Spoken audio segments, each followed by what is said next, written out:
Entonces eso afecta directamente al desempeño del PIDE. Son variables que afectan al sistema y son externos y no han sido analizadas ni demás dentro del controlador. Entonces, pues cualquier perturbación externa afecta el desempeño de la dinámica del sistema. Todas las conexiones feedforward, como los nombres lo indican bien, es un efecto anticipativo de una variable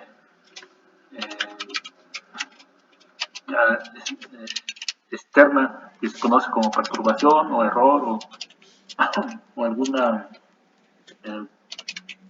condición de la cual no tenemos control y simplemente aparece de forma aleatoria. ¿Okay? Entonces, este tipo de conexiones lo que hacen es anticiparse a esa influencia, a la influencia de la perturbación. Entonces, vamos a analizar de qué se trata este tipo de conexiones.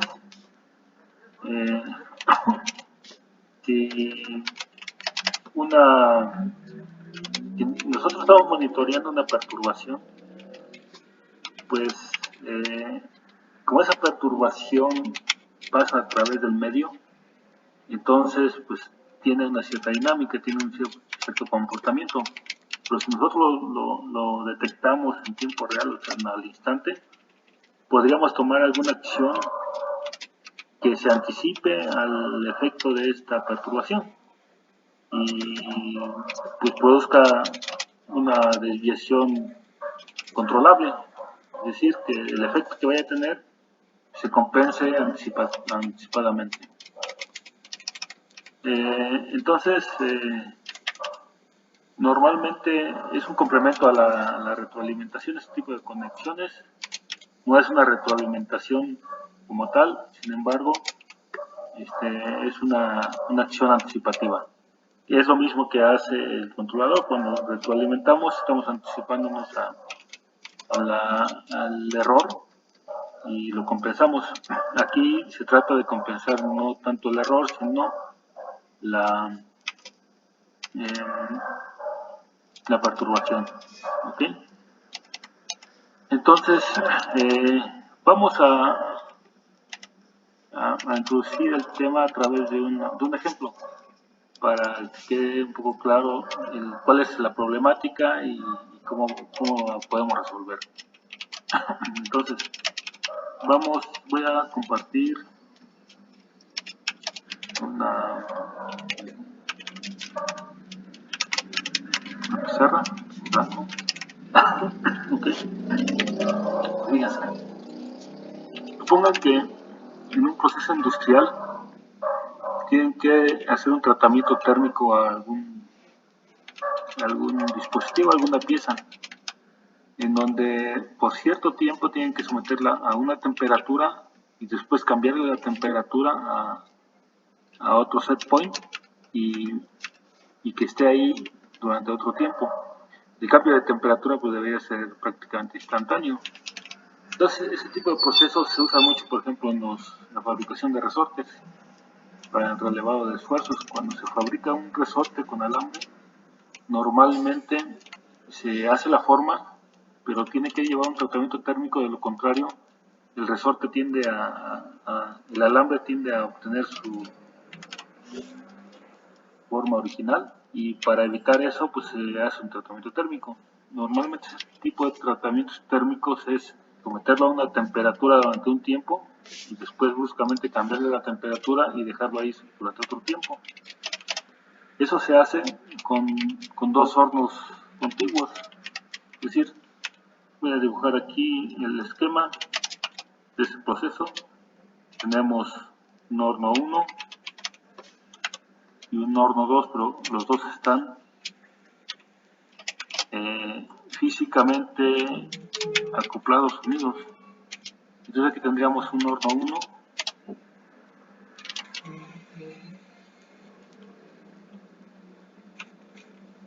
y aquí tendríamos un horno 2 o cámara 1 y cámara 2 de un solo horno.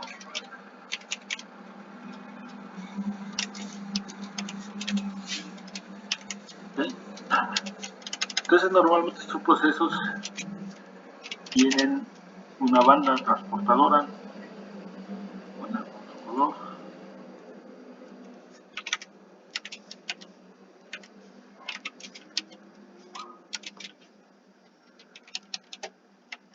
entonces tiene una banda, está girando, pero esa banda pasa a través de las cámaras en la banda. Entonces normalmente se pone el producto aquí y se pone el producto, vamos a ponerlo así, y la banda va girando y pasa a través de la cámara o el horno 1, y dependiendo de la velocidad hay un cierto tiempo dentro de este horno, y después cambia al horno 2 y hay otro tiempo ahí. Todo depende de la velocidad y del tamaño del horno. ¿Ok? Entonces durante un tiempo está sometido a una temperatura y durante otro tiempo está sometido a otra temperatura. Ese es un proceso común en la industria. ¿Ok? Entonces, aquí el problema que tenemos es que necesitamos controlar la temperatura del horno 1 y la temperatura del horno 2 a diferentes set points, es decir, necesito dos controladores. Entonces vamos a poner el actuador, a suponer que es un horno con una resistencia eléctrica, y aquí al interior tenemos una resistencia eléctrica, y esta va a ser la entrada U1 y la entrada al proceso 1. Por otro lado vamos a tener otra resistencia eléctrica independiente al horno 2, entonces este va a ser U2. ¿Okay? Cada horno debe tener su sensor de temperatura, temperatura 2 y temperatura 1.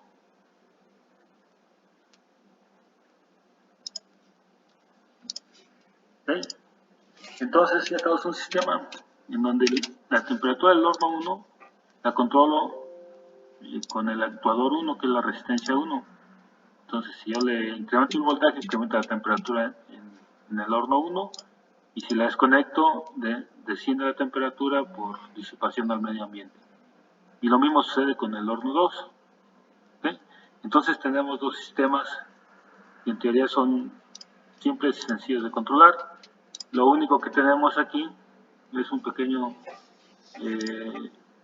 detalle que es relacionado con que físicamente están unidos. Aquí tenemos una unión física. ¿Okay? Entonces, ¿cuál sería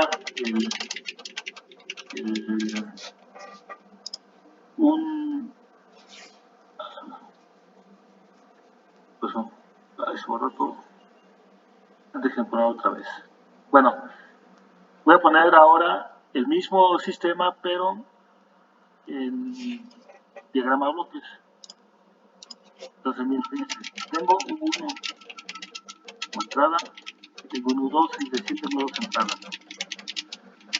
¿Okay? Este U1 tiene una función de transferencia.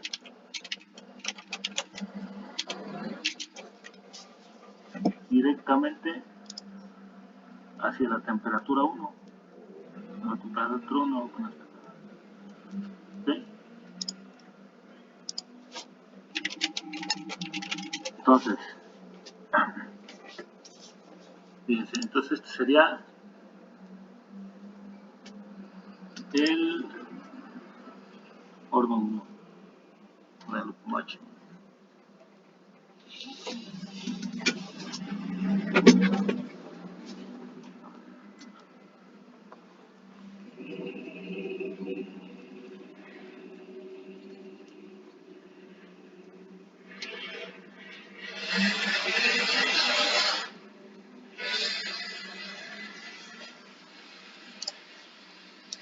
Lo pongo a la posición del H1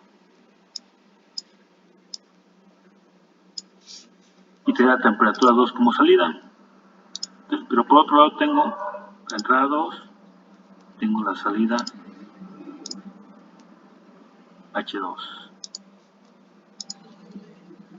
Horno 2, y este me da una temperatura 2. Pero ¿qué sucede con el acople físico? Resulta que como están físicamente acoplados, físicamente están acoplados los hornos. Es H1 y este es H2. Entonces, voy a ponerlo así nada más. Cuando actúo U1, ¿qué sucede?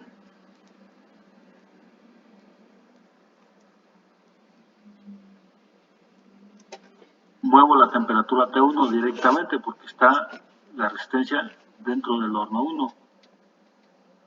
Y lo mismo sucede con U2.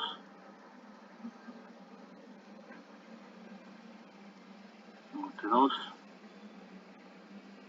Pero como físicamente están acoplados aquí, cuando muevo U1, también afecta la temperatura T2, porque hay transferencia de calor por contacto. ¿Okay? Entonces, muevo T1, pero también muevo T2. ¿Y eso cómo lo represento acá? Eso es esto. Es otra función de transferencia diferente a H1. Le voy a poner, bueno, ahorita le doy un nombre, no H.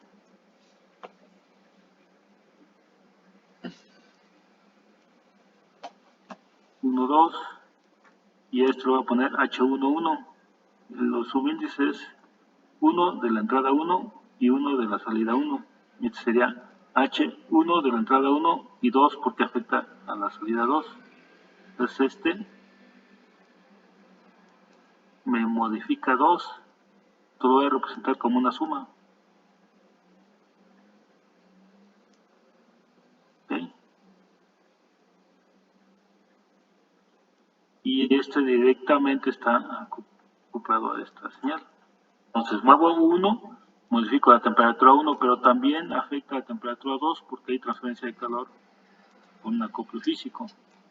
¿Okay? Y lo mismo sucede desde U2 hasta T1, es decir, tengo aquí la función de transferencia y la vamos a conocer como H2, 1 y será H2, 2. Y esta tiene como entrada U2, pero como salida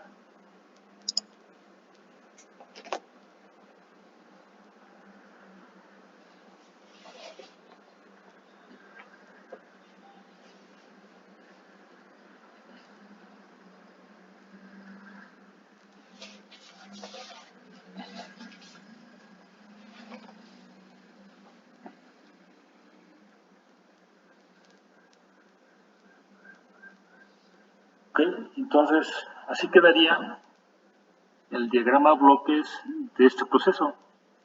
Pues fíjense en un detalle, ya no es un sistema de una entrada y múltiples salidas, sino que tenemos dos entradas y dos salidas y están acoplados.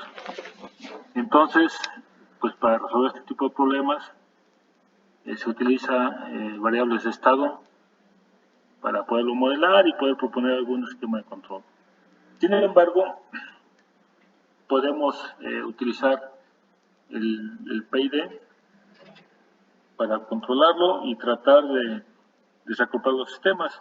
Es decir, tengo dos sistemas y los quiero ver de forma independiente o individual. Tendría un sistema en U1 y T1, la salida, y puedo hacer mi retroalimentación con mi PID y lo mismo puedo hacer con el proceso 2.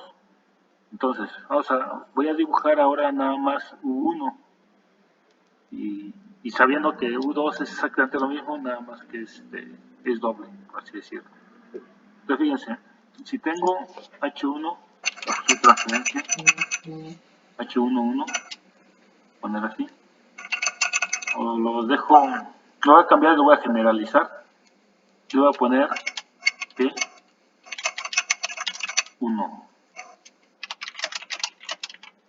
Y como salida, bueno, y estoy afectado por un sistema ajeno que tiene una función de transferencia.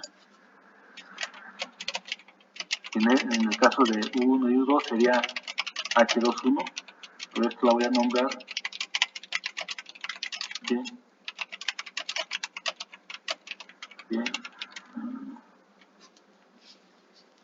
G2.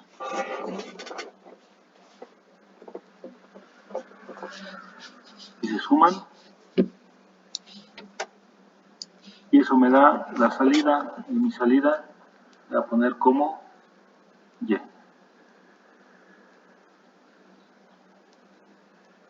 ¿Sí? Entonces, en el ejemplo del horno, este G2 es H21 y este G1 es H11. ¿Sí? Entonces aquí tengo una señal, lo voy a poner de este lado, no de este lado.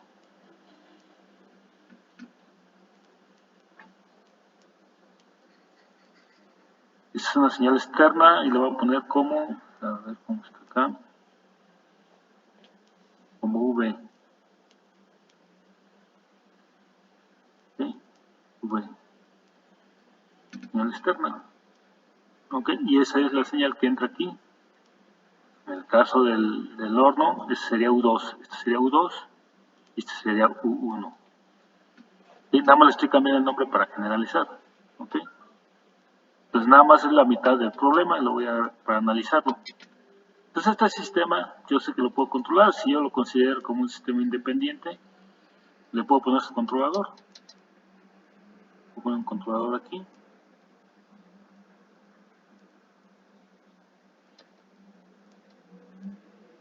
Sería un regulador y retroalimentado tal como un PID, tal como conocemos el PID. Y lo conectamos aquí, conectamos acá y su referencia YR más, ¿sí? Y esto lo conecto aquí y acá. Ok, si V es 0, entonces el PID es un PID común y corriente como el que ya conocemos y ya sabemos diseñar y demás. Pero sabemos que aquí hay una perturbación y esa perturbación, incluso conocemos que hay una cierta dinámica, una función de transferencia. Y la perturbación pues no llega directa, sino que llega mediante una cierta dinámica de una función de transferencia. Entonces, aquí tenemos un problema.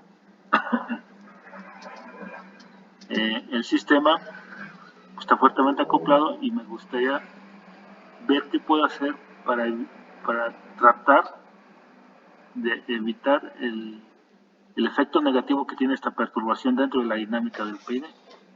¿Ok? Entonces, ¿eso cómo lo podemos hacer? Lo vamos a hacer como sigue. Vamos a proponer un esquema. Si esta señal sabemos que existe y que llega directamente al sistema y la puedo medir, entonces lo que vamos a hacer es tratar de anticiparnos al efecto que va a tener aquí. Entonces vamos a proponer el siguiente sistema de control. Voy a borrar esta parte de aquí, esta nada más era para revisar un modelo del ejemplo que tenemos acá arriba. Lo voy a quitar para escribir aquí abajo. ¿Ok?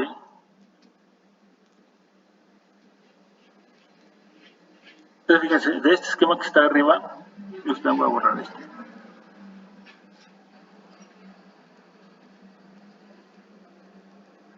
Este esquema que está arriba, voy a proponer, y bueno, aquí suponiendo que ya este sistema es un sistema de control, un controlador PID común y corriente, y este se diseña considerando que este es igual a 0. Pero cuando cuando ya no es igual a 0, entonces ya sé que hay una dinámica aquí y me va a afectar el desempeño del controlador. Entonces, como puedo leer esta perturbación, entonces voy a ver cómo puedo esta perturbación quitar su efecto. Entonces, voy a proponer un esquema de control, que sería así. Aquí dejo mi controlador PID común y corriente, su punto de suma,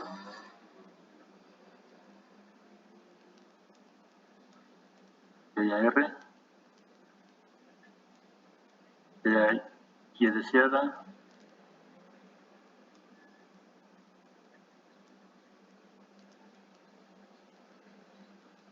y aquí es donde me voy a anticipar. Entonces voy a ver qué puedo hacer, qué debería de conectar aquí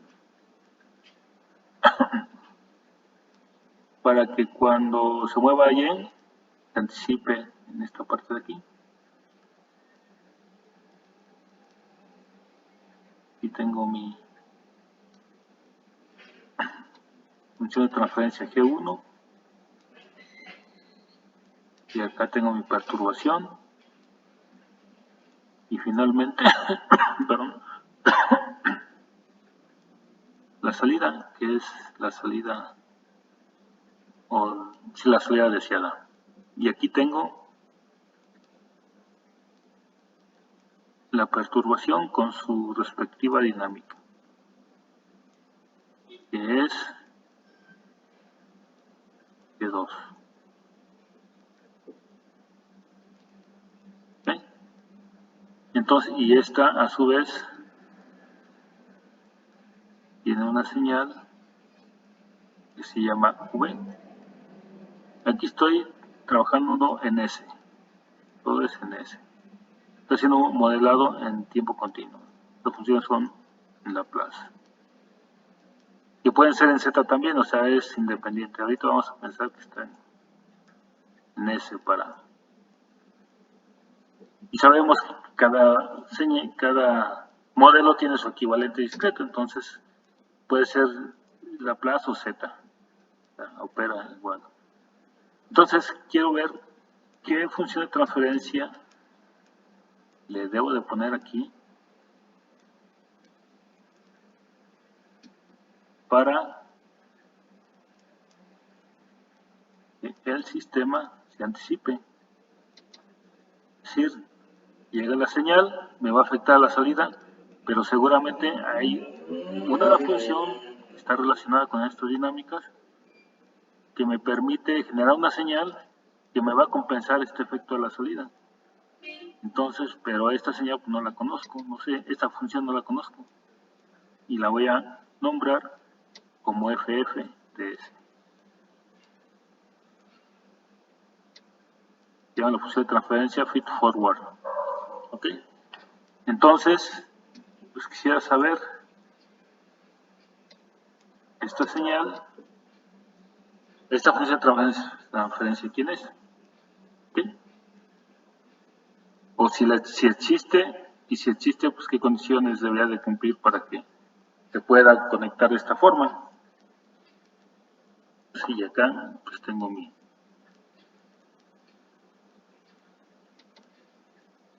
retroalimentación. ¿Ok? Entonces este es el problema. El problema surge de un sistema de control común y corriente, nada más que tiene una perturbación. Y la perturbación ya les puse un ejemplo de físicamente qué significa. Incluso en el ejemplo que les ponía, pues este es doble. Tenemos otro sistema igual a este, pero con otras funciones. Pero aquí estamos analizando uno y lo que el resultado de este, pues se puede aplicar al otro. No es problema. Entonces, ¿cómo puedo diseñar este controlador? Este de aquí. ¿Qué tendría que poner ahí para que mi sistema no se vea afectado por esta señal externa que físicamente está acoplado? O sea, el G2 es algo que no puedo quitar porque depende del hardware, o sea, depende del proceso.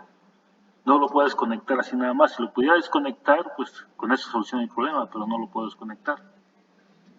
Entonces, pues esta parte del FFDS es software, es un controlador, por así decirlo. Entonces este sí lo puedo cambiar, lo puedo poner lo que yo quiera, lo que a mí me convenga. Entonces, ¿pero qué le pongo? ¿Qué pongo ahí para que mi sistema no se vea afectado por esta conexión de perturbación? Eso es lo que necesitamos definir, que es lo que más nos conviene. ¿Aquí hay alguna pregunta, alguna duda, algún comentario?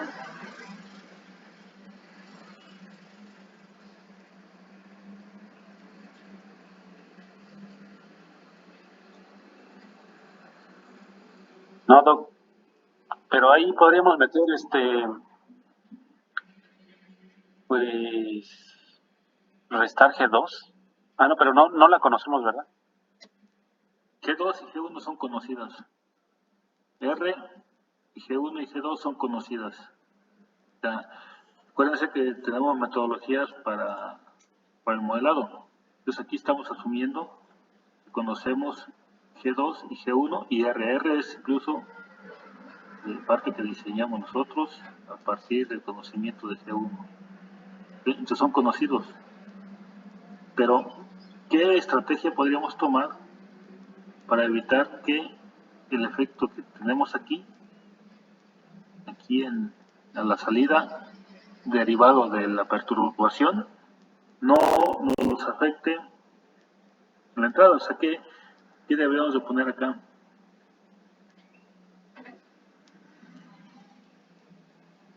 Para evitar este efecto. ¿Qué se les ocurre? ¿Qué podríamos poner para evitar eso? O sea, ¿qué estrategia, qué análisis debemos hacer aquí? Fíjense, si ya vemos el sistema desde este punto de vista, así como está, de hecho voy a borrar esto de acá arriba para que no...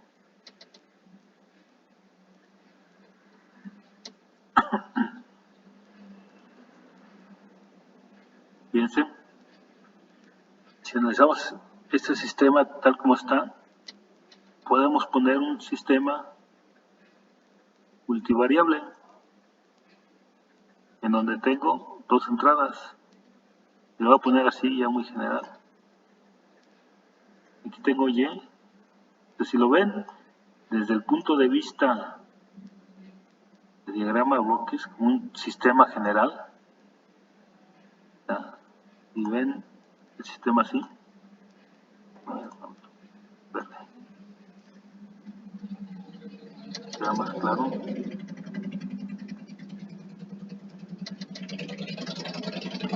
Aquí tengo V de S. ¿Sí? Y aquí tengo Y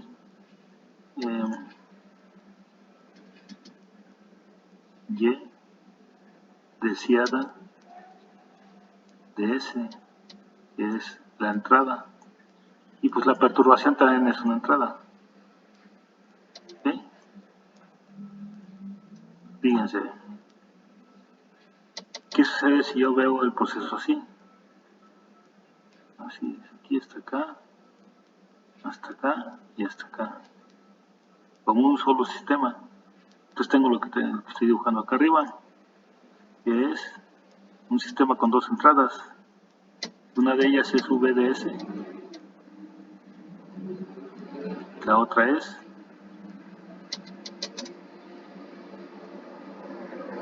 otra entrada que es la referencia, la salida deseada. Y con una única salida, que es la temperatura o YDS, y es única. Es un sistema con dos entradas y una salida. ¿Okay? Y aquí tengo una función de transferencia, que es todo esto que está acá adentro. ¿Okay? De las cuales conozco R, G1, G2 y la que desconozco es FF. Es decir, mi incógnita es esto de aquí.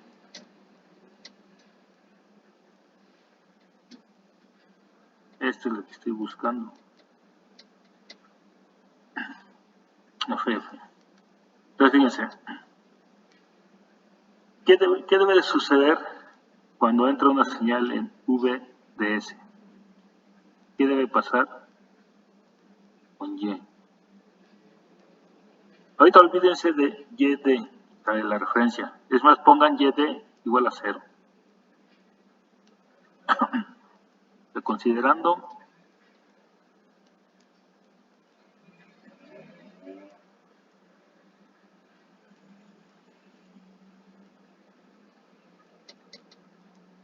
Y deseada de S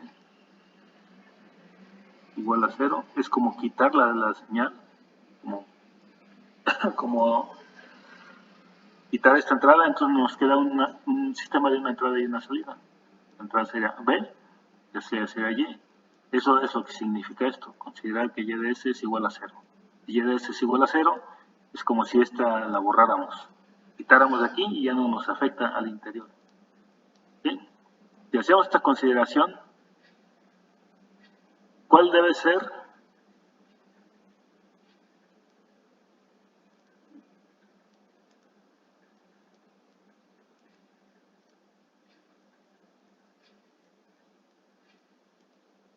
la función de transferencia en donde Y es la salida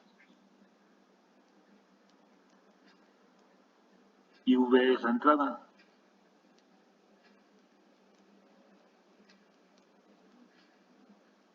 A ver, ¿alguien me puede decir?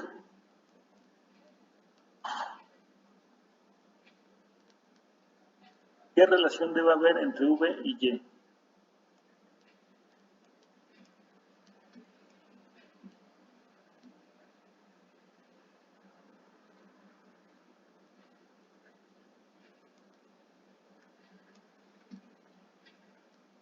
Se busca anular, ¿no? Que no tenga que sea uno. Queremos anular el efecto de V con respecto a Y. Entonces, ¿cuál debería ser su relación? 1 sobre V de S.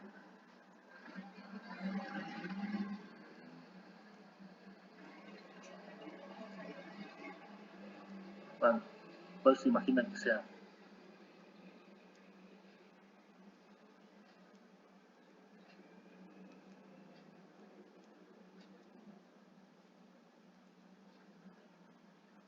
¿Qué espero que suceda y V se mueve, entra el escalón? ¿Qué espero que suceda a la salida? Nada. Dice que conserve Y de S, ¿no? Que no se mueva, que permanezca exactamente igual como está. ¿Sí? Pues entonces sí sería 1 sobre V de S, ¿no? No. ¿No? No. Mira, fíjate. Yo pongo aquí cualquier señal a la que tú quieras. Quiero que esta permanezca inmóvil, no se mueva para nada. Entonces, ¿qué función de transferencia debe haber de aquí a acá? Lo pongo aquí. Estoy buscando función de transferencia en donde aquí tengo VDS. Y aquí tengo YDS.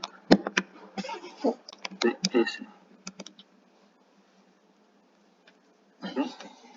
Entonces aquí puede pasar cualquier señal de cualquier tipo, pero esta no debe permanecer en cero. ¿Qué función de transferencia hay aquí?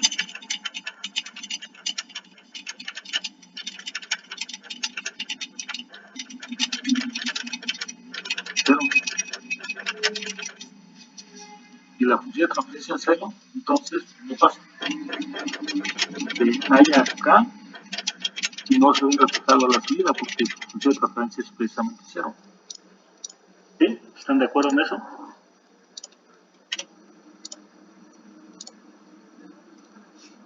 Y ya, doctor, ya. ¿Sí? Entonces, pues es lo que yo esperaría, que no haya nada. ¿Ok? Entonces, pues yo necesito saber qué debo de poner aquí para que la función de transferencia de Y entre V sea cero. Entonces, ¿qué hay que hacer?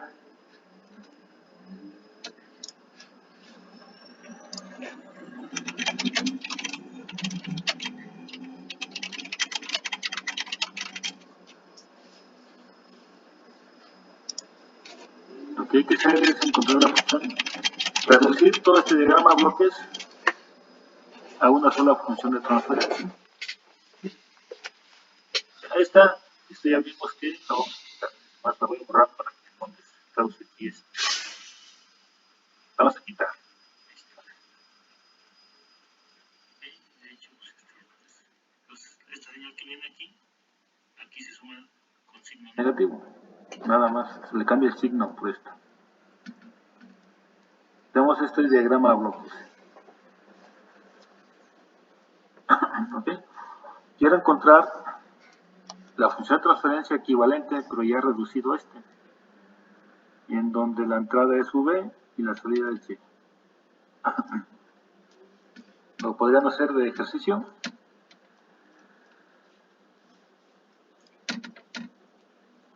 La función de transferencia. Tómense 10 minutos y resuélvanlo ahí en su cuaderno y ahorita lo revisamos. La idea es que encuentren esta función de transferencia, esta de aquí, y después la vamos a igualar a 0. Pero quiero que encuentren esta función de transferencia. Esta.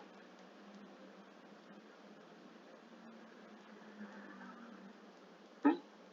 La pueden calcular ahí con álgebra de diagramas a bloques. Tiene que quedar en términos de R, G1, G2 y F, F de S. ¿Sí? Entonces, a las 4:25 me dan el resultado.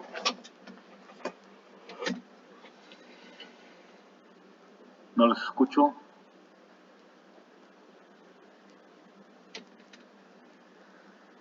Sí, Doc, está bien. Trabajando. Sí, profe. Ok, entonces pónganse a trabajar y ahorita lo comentamos a las 4:25.